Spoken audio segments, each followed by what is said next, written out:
High friends, welcome to new fashion maker जेज. आज आपण इथे 36 साईजचा प्रिन्स कट ब्लाउज शिवलेला आहे, ते पण बोटनेक आहे. आणि त्याचबरोबर इनविजिबल स्टिचिंग कशी करायची, म्हणजे बिलकुल पण ही शिलाई दिसत नाही, इथे तुम्ही बघू शकता. आणि नेकचं पण प्रॉपर फिनिशिंग आलेलं आहे. कुठेही आपण पट्टी न लावता सुद्धा खूप छान अशी ही फिनिशिंग केलेली आहे. आणि बोटनेकला भरपूर लोकांना हा प्रश्न असतो की बोटनेकला शोल्डर किती घ्यायचं, किती मापाला किती शोल्डर घ्यायचं, मुंडा उतार किती टाकायचा, ते सगळं आपण आज या व्हिडिओमध्ये मेन्शन केलेलं आहे. त्याचबरोबर स्लीव कशी जोडायची म्हणजे इथे रिंकल्स येणार नाहीत ते सुद्धा सांगितलेलं आहे. बॅकचा टक्स कसा घ्यायचा, किती घ्यायचा, ते सुद्धा आपण इथे सांगितलेलं आहे या व्हिडिओमध्ये. तर एकच विनंती आहे फ्रेंड्स की व्हिडिओ स्किप न करता बघा, कारण यामध्ये तुम्हाला फिटिंगचं सुद्धा प्रॉपरली सांगितलेलं आहे की फिटिंग करण्याआधी तुम्हाला काय काय काळजी घ्यायची आहे, म्हणजे तुमची जी फिटिंग आहे ती अगदी परफेक्ट येईल आणि ब्लाउज अंगामध्ये खूप छान बसेल, खूप छान दिसेल. अशाच टिप्स आणि ट्रिक्स सोबत आपण आजचा हा व्हिडिओ रेडी केलेला आहे. व्हिडिओ जर आवडला तर व्हिडिओला लाईक, शेअर आणि चॅनलला सबस्क्राईब करायला विसरू नका. तर चला आता आपण याची कटिंग बघूयात. अगदी कटिंग सुद्धा खूप सोप्या पद्धतीने सांगितलेली आहे फ्रेंड्स. तुम्ही हा व्हिडिओ नक्की बघा, बिगिनर्स साठी तर खूपच उत्तम आहे. आणि नसेल तर तुम्ही इतरांना शेअर करून त्यांची सुद्धा मदत करू शकता. तर चला मग आपण व्हिडिओला स्टार्ट करूयात.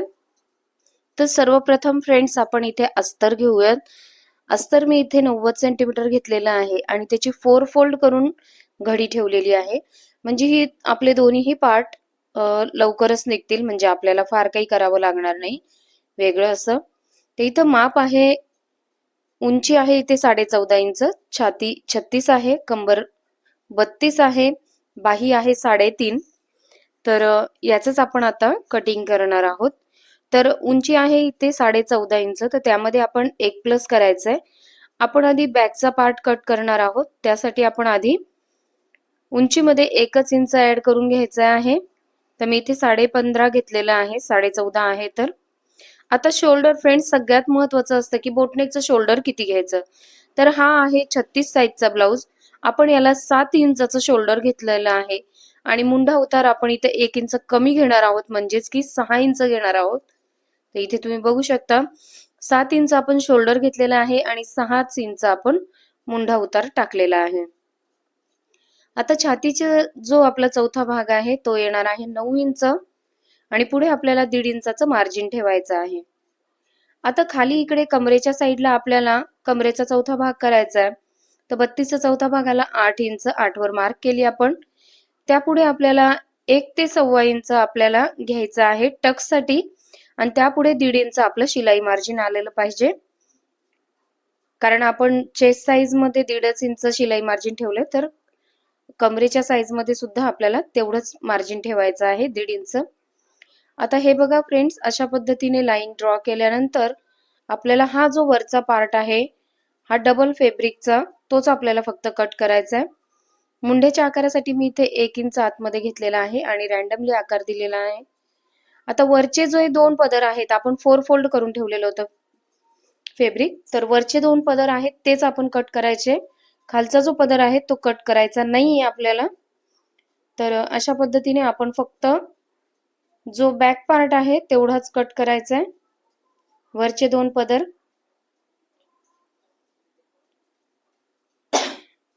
अशा पद्धतीने आपला हा जो बॅक पार्ट आहे तो रेडी झालेला आहे कटिंग करून.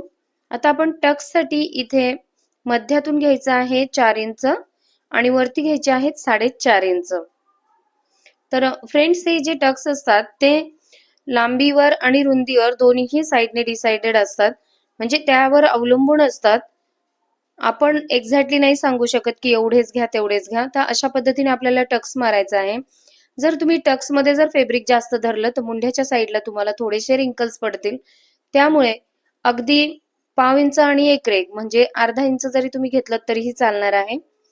त्या पद्धतीने टक्स मारायचा आणि टक्स मारल्यानंतर फॅब्रिक थोडंसं खालच्या साईडला येण्यासारखं दिसतं आपल्याला, मग आपण ते कट करून घ्यायचं आहे थोडंसं. आणि आता तुमचा जो टक्स आहे तो प्रॉपरली व्यवस्थित दिसेल बॅक साईड तुमची. आता हे जे आपण कट केलेलं होतं तीच मार्किंग आपण ड्रॉ करून घ्यायची आहे. इथे तुम्ही बघू शकता मी अशाच पद्धतीने ड्रॉ करून घेतलंय, म्हणजे आपलं जे काम आहे ते अतिशय लवकर होतं आणि परफेक्ट, म्हणजे तीच साईज जी आपण फ्रंटला टाकली तीच आपल्याला बॅकला सुद्धा व्यवस्थित टाकता येते. तर आता चेस्ट साईडच्या पुढे आपण 1 इंच घ्यायचंय आणि कमरेच्या साईडला आपण खालच्या साईडला 2.5 इंच वाढवून घ्यायचे अशा पद्धतीने. आता आपण इथे उंचीमध्ये अर्धा ते पाऊण इंच एक्स्ट्रा घेणार आहोत मागच्या पार्ट पेक्षा. आता ही जी आपण आहे, तुम्ही ही जी मी लाईन मारली ती तुम्ही खालून 2.5 इंच घेऊ शकता किंवा मग वरतून तुमची जी साईज असेल चेस्टच्या खाली जितकी असेल तितकं तुम्ही मार्क करून त्यावरती मार्किंग करू शकता. तर मी मोस्ट ऑफ घेत असते 2.5 इंच. आणि आता टक्स पॉइंट साठी तुम्ही वरतून घेऊ शकता 11, 11.5, 12 जे काही तुमचा टक्स पॉइंट असेल तो घेऊ शकता, किंवा मग रॅन्डमली 1.5 ते 2 इंच जर तुम्ही मार्किंग टाकलं या लाईन पासून तर तुम्ही बरोबर टक्स पॉइंट घेऊ शकता. आता आपण वरच्या साईडला व्यवस्थित असं हे मार्किंग करून घेऊयात, म्हणजे आपल्याला जो आकार द्यायचा आहे तो प्रॉपरली आपल्या लक्षात येईल की कुठून टाकायचंय. आता हे बघा अशा पद्धतीने आपण ड्रॉ करून घेतल्यानंतर इथे साधारणतः अर्धा ते 1 इंच आपल्याला पुढे घ्यायचा आहे आणि हलक्या हाताने हा जो आकार आहे तो देऊन घ्यायचा आहे अशा पद्धतीने. मध्यातून आपण टक्स पॉइंट साठी 4 इंच घेतलेले होते, त्या साईडला आपल्याला 1 इंच घ्यायचे आणि या साईडला आपल्याला 2.5 इंच असे मार्क करून घ्यायचे. मुंढ्याच्या आकारासाठी आपल्याला पाऊण ते 1 इंच आतमध्ये घ्यायचं आहे आणि रेष मारून घ्यायची आणि त्याच हिशोबाने आपल्याला आकार देऊन घ्यायचा आहे. फ्रेंड्स व्हिडिओ खूप मोठा होणार आहे म्हणून मी थोडंसं फास्ट बोलते, तुम्ही रिवाइंड करून सुद्धा बघू शकता व्हिडिओ. हे बघा अशा पद्धतीने आपण हे जे अर्धा इंच एक्स्ट्रा आहेत ते उंचीमध्ये घेतलेले तिथे आपण लाईन मारून घेऊयात एक. आता याचं सुद्धा तसंच आहे फ्रेंड्स की बॅक सारखं जेव्हा आपण टक्स मारतो त्यावेळेस हे सुद्धा फॅब्रिक थोडंसं निमुळतं खाली येतं, तर ते सुद्धा आपण कट करणार आहोत. ते मी सांगते तुम्हाला, आता एवढं कटिंग केल्यानंतर दाखवेल तुम्हाला, म्हणजे तुम्हाला व्यवस्थित असं ते लक्षात येईल की ते का कट करायचं. आता हे बघा हे जेव्हा आपले आकार कट होता आपण हे ज्यावेळेस असं शिवून घेतो त्यावेळेस असं हे जे फॅब्रिक आहे ते खालच्या साईडला असं येतं. तर मग आपण काय करायचं आहे, ही जी लाईन आहे ती थोडीशी क्रॉस घ्यायची आहे, अर्धा इंचावर मार्क करून जरी तुम्ही कट केलं तरीही चालेल. फ्रंटला सुद्धा थोडंसं कट द्यायचं आहे आपल्याला अर्ध्या ते पाव इंचाचा, कारण टक्स मारल्यानंतर ते फॅब्रिक आपलं सरळ आलं पाहिजे. आणि आता हे बघा कमरेचा साईज आपला जेवढा होता 9.5 इंच तेवढा आला की नाही ते आपण एकदा बघून घेऊयात. आणि आता प्रॉपरली आलेलं आहे. आता आपण गळ्याची रुंदी इथे घेऊयात. मी इथे 4.25 इंच टाकलेली आहे, तुम्ही 4 इंच टाकलीत तरीही चालेल. आता मी इथे 4.25 टाकल्यानंतर पुढचा जो गळा आहे 4.5 तो आखून घेतलेला आहे आणि याला आपण आता कट करून घेऊयात. आता आपण बॅक साईडला सुद्धा गळ्याची रुंदी तेवढीच टाकायची आहे.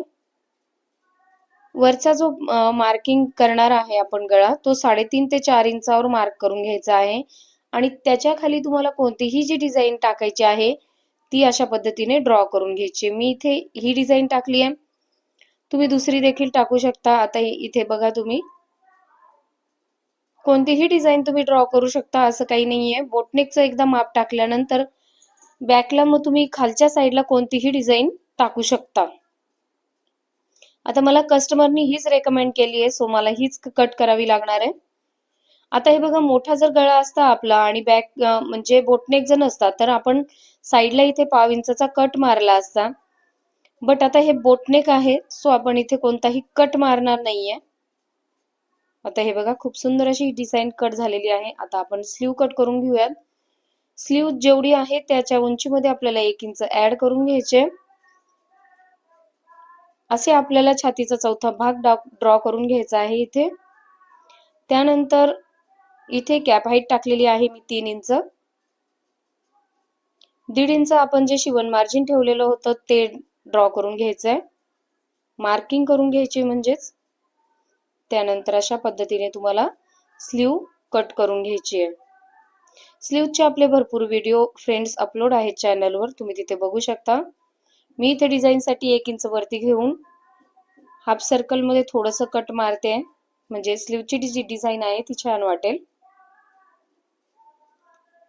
व्यवस्थित असं हा पुढचा भाग जो आहे बाहीचा तो देखील खोल भागामध्ये कट करून घ्यायचा आहे. आणि मी इथे लगेच खूण करून घेत असते फ्रेंड्स. तुम्ही जर माझे मागचे कोणतेही व्हिडिओ जर बघितले असतील तर तुम्हाला ही ट्रिक अगदी व्यवस्थित अशी माहिती असेल. म्हणजे आपण जेव्हा स्लीव जोडतो तेव्हा आपल्याला काहीही त्रास होत नाही. आता हे बघा, अशा पद्धतीने तुम्हाला कटोरीवरती हा जो साइड पीस आहे तो ठेवून शिवायचा आहे. याने तुमचा जो पफ आहे प्रिन्स कटचा तो अतिशय छान बसतो, छान दिसतो, चपटा वाटत नाही. आता हे बघा, तुम्ही इथे खूप सुंदर असा हा दिसतो. तुम्ही जर अशाच पद्धतीने जर जॉईन केलं तर जो पफ आहे तो खूप छान येईल. असेच छोट्या छोट्या ट्रिक्स फ्रेंड्स मी सांगत असते व्हिडिओमध्ये. सो मी म्हणत असते की व्हिडिओ स्किप न करता बघा, म्हणजे या छोट्या छोट्या ज्या गोष्टी आहेत त्या तुमच्या अगदी प्रॉपरली लक्षात येतील आणि माहिती पण होतील. हे बघा, याचा पफ किती सुंदर आलाय, बिना कफचा सुद्धा पफ छान दिसतोय. तर अशाच पद्धतीने मी अस्तर सुद्धा रेडी करून घेतलेला आहे. आणि आता हे मेन फॅब्रिक आहे त्यावरती अशा पद्धतीने आपल्याला अस्तर ठेवायचंय की उलटी साइड तुम्हाला वरच्या साइडला दिसली पाहिजे. टिप मारून झाल्यानंतर बारीकसे कट्स मारायचे आहेत आणि त्यावरती दाब टीप द्यायची आहे अस्तरवर. आणि पूर्णपणे अस्तर फिनिशिंग सोबत असं छानपैकी आतमध्ये वळवून घ्यायचं आहे. आणि आता आपण याला कमरेची पट्टी लावून घेऊयात. पण त्याआधी थोडंसं हे जे वाकडं तिकडं फॅब्रिक झालेलं आहे ते आपण एकदा सरळ कट करून घेऊ. हे बघा, अशा पद्धतीने आपल्याला ही फिनिशिंग द्यायची असते फ्रेंड्स. अगदीच शिवायचं म्हणून ब्लाऊज नसतं शिवायचं, त्यामध्ये खूप लक्ष द्यावं लागतं आणि लक्ष देऊन जर केलं तर तुमचं जे काम आहे ते अतिशय परफेक्ट होईल. तर अशा पद्धतीने मी पट्टी जॉईन केलेली आहे. यावरती आपल्याला दाबटीप द्यायची आहे पट्टीवर. फ्रेंड्स, जे नवीन ब्लाऊज शिवायला शिकतात त्यांच्यासाठी हा व्हिडिओ खूपच हेल्पफुल आहे. जर तुमची कोणती मैत्रीण किंवा मित्र नवीनच शिलाई शिकत असतील तर त्यांना हा व्हिडिओ नक्की शेअर करा. तर हे बघा, आता आपण बॅक साईडचं सुद्धा पूर्णपणे अंडरग्राऊंड शिलाई करतोय. सुलट्या भागावर आपल्याला अशा पद्धतीने अस्तर ठेवून घ्यायचं आहे आणि ज्या पद्धतीने डिझाईन आहे त्याच पद्धतीने आपल्याला स्टिच करून घ्यायचंय. आता इथे माझ्याकडे नॉड अवेलेबल नव्हती, नाहीतरी नॉड सुद्धा त्यामध्येच अटॅच झाली असती आतल्या साईडला ठेवून. आता डिझाईन आहे म्हणजे हे बारीक बारीक कट्स दिल्याशिवाय फॅब्रिक व्यवस्थित पलटी होत नाही, तर ते व्यवस्थित पलटी मारून घ्यायचंय. आणि अशा पद्धतीने टोकदार कोणत्याही म्हणजे पेनाने वगैरे हे अशा पद्धतीने पलटी करून घ्यायचंय, म्हणजे डिझाईन जी आहे ती आपली अगदी व्यवस्थित अशी दिसेल. हे पहा, खूप सुंदर अशी फिनिशिंग आलेली आहे ब्लाऊजला. तुम्ही जर अशाच पद्धतीने ब्लाऊज जर शिवलात तर तुमचा ब्लाऊज अजिबात बिघडणार नाही. आणि तुम्हाला तर माहिती आहे प्रिन्स कटची किती शिलाई आहे, तर घर बसल्या बसल्या तुम्ही हे शिकू शकता. तुमच्या मैत्रिणींना मित्रांना हा व्हिडिओ शेअर करून तुम्ही अगदी घर बसल्या पैसे कमवू शकता. आता हे बघा, आपण टक्सचं जे मार्किंग केलेलं होतं त्यावरती आपण टक्स मारून घेऊयात. आता हे बघा, किती सुंदर असं हे रेडी झालेलं आहे. दोन्हीही साईड व्यवस्थित लावून बघायच्यात की आलेत की नाही हुकलूक पट्टीसाठी. आपण इथे एक पट्टी तयार करूयात. हे बघा, अशा पद्धतीने व्यवस्थित असं फोल्ड करून घ्यायची वरच्या साईडनी सुद्धा आणि अशा पद्धतीने व्यवस्थित असं फोल्डिंग कमरेच्या साईडला सुद्धा करून घ्यायची आहे, म्हणजे जी फिनिशिंग आहे आपल्या ब्लाऊजची ती खूप सुंदर दिसेल. हे बघा, इथे व्यवस्थित असं पॅक करून घ्यायचंय. अगदीच काही एक टीप नाही मारायची, थोडंसं मागे पुढे व्हायचंय म्हणजे मग लॉक होऊन जाते शिलाई. आता आपण स्लीव्ज रेडी करून घेऊया. स्लीव्ज ऍज इट इज आपल्याला शिवायची आहे, स्टिच करून घ्यायची आहे. तर हे बघा फ्रेंड्स, अशाच पद्धतीचे आपले भरपूर व्हिडिओ चॅनलवर अपलोड आहेत. नऊवारी साडी, स्कर्ट, रेडीमेड साडी, ब्लाऊजचे डिझाईन्स वगैरे, तर तुम्ही ते तिथे चॅनलवर बघू शकता. आणि घर बसल्या तुम्ही स्टिचिंग शिकू शकता, घर बसल्या तुम्ही पैसे कमवू शकता. अगदी फ्री मध्ये तुम्हाला शिकायला मिळते इथे. फ्रेंड्स, फोन वाईट आहे असं काही नाहीये. फोनचा जर तुम्ही उत्तम वापर जर केला तर तुम्ही खूप काही शिकू शकता या फोन मधूनच. तर हे बघा, अशा पद्धतीने जे एक्स्ट्रा फॅब्रिक आहे ते सगळं काही आपल्याला कट करून घ्यायचं आहे. मेन ज्यावेळेस आपण स्टिचिंग करायला घेतो फ्रेंड्स, त्यावेळेस एक गोष्ट ही लक्षात ठेवायची की अस्तरपेक्षा जास्त जे काही फॅब्रिक असेल ते संपूर्णपणे तुम्हाला कट करून घ्यायचंय. आणि आता हे बघून घ्यायचंय आपल्याला साइड हा आपला परफेक्ट आहे का. नसेल तर आपल्याला तिथे थोडासा कट मारायचा आहे आणि त्याला सारखं करून घ्यायचंय. हे बघा, इथे अगदी प्रॉपरली मी कट करून घेतलंय. आणि हे आधी शिवण्याआधी आपल्याला बघूनच घ्यायचंय फ्रेंड्स, म्हणजे जे बाहीचा जो जॉईंट असतो तो वर खाली होत नाही, अगदी व्यवस्थित असा येतो. तर हे पहा, जे एक्स्ट्रा फॅब्रिक होतं ते मी सगळं कट करून घेतलंय. आणि आता इथे आपण शोल्डरला टीप देऊयात. शोल्डरला टीप आपण इतर ब्लाउजांना जसं डीप गळ्याच्याला थोडं जास्त मारतो शोल्डर, आता याला आपण जास्त नाही मारायचंय. नॉर्मल कट म्हणजे नॉर्मल स्टिच करायचंय, जसं पाव इंच आणि एक रेघ. हे बघा, अशा पद्धतीने यावरती डबल स्टिच झाल्यानंतर हा जो एक्स्ट्रा भाग आलेला आहे हा आपण कट करून घ्यायचा आहे. प्रत्येक ठिकाणी फ्रेंड्स जिथे जिथे तुम्हाला एक्स्ट्रा वाटेल फॅब्रिक ते तुम्हाला कट करून घ्यायचंय अशा पद्धतीने व्यवस्थित असं. त्यानंतर बाहीचा मध्य काढून घ्यायचाय, थोडासा तिथे कोना मारायचा आहे आणि तो व्यवस्थित असं शोल्डरच्या मध्याला टच करायचा आहे. आणि अशा पद्धतीने दोन्ही साइडनी शिवून घ्यायची आहे बाही. म्हणजे जी बाही आहे ती प्रॉपरली बसते, तिथे कुठेही रिंकल्स पडत नाहीत बाहीला. खूप सुंदर अशी ही बाहीची फिटिंग बसते. अगदी लॉंग स्लीव असली तरीही कुठेही रिंकल्स पडत नाहीत त्याला, जर तुम्ही अशा पद्धतीने स्लीव जोडली तर. आता साइड जॉईंट करून घ्यायचं आहे आणि साइड जॉईंट केल्यानंतर जे काही आपल्याला एक्स्ट्रा फॅब्रिक वाटते ते कट करून घ्यायचं आहे.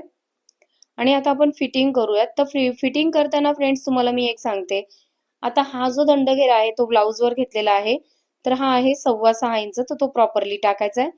जर का तुम्ही बॉडी मेजरमेंट घेतलेला असेल तर त्याचा निम्मा करायचा आहे. आणि आता हा जो ब्लाउज आहे तो बोटनेक आहे, सो आपण अगदी हलक्या हाताने मार्किंग करायची आहे. जे फॅब्रिक आहे म्हणजे जे ब्लाउज आपण स्टिच केलंय ते थोडं सुद्धा ओढून घ्यायचं नाहीये. जेव्हा आपण डीपनेक शिवतो त्यावेळेस आपण फिटिंग करताना चेस्ट मध्ये थोडंसं स्ट्रेच करून घेतो. तर आता इथे आपल्याला स्ट्रेच नाही करायचंय, अगदीच हलक्या हाताने आपल्याला मार्किंग करायची आहे, कारण की हे बोटनेक आहे. आता कमरेच्या साईडला जी वाढीव पट्टी आपण लावलेली होती ती सोडून द्यायची आहे आणि बाकीची पूर्ण कंबर आपल्याला मोजून घ्यायची आहे. आता ही आलेली आहे 35 इंच आणि आपली रेडी आहे 32 इंच, सॉरी 37 इंच आलेलं आहे कंबर. आणि आपली जी रेडी कंबर आहे ती आहे 32 इंच. तर 5 इंच उरतात, तर 5चा आपण इथे चौथा भाग करायचा आहे आणि डबल फॅब्रिक वर अशा पद्धतीने त्याला मार्क करून घ्यायचंय 1.25 इंचाचं. त्यानंतर अशा पद्धतीने रेघ आखून घ्यायची आहे. तर हे बघा, अशा पद्धतीने आपण रेघ आखून घेतलेली आहे. आय नो फ्रेंड्स, व्हिडिओ थोडा मोठा झालेला आहे, बट तुम्ही जर हा पूर्ण व्हिडिओ बघितलात तर तुमचा ब्लाउज कुठेही चुकणार नाही.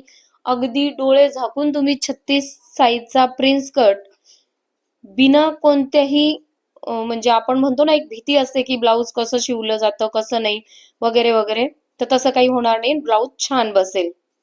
तर भेटूयात असंच नेक्स्ट व्हिडिओमध्ये काही खास टिप्स आणि ट्रिक्स सोबत. तोपर्यंत स्वतःची काळजी घ्या फ्रेंड्स. Bye bye.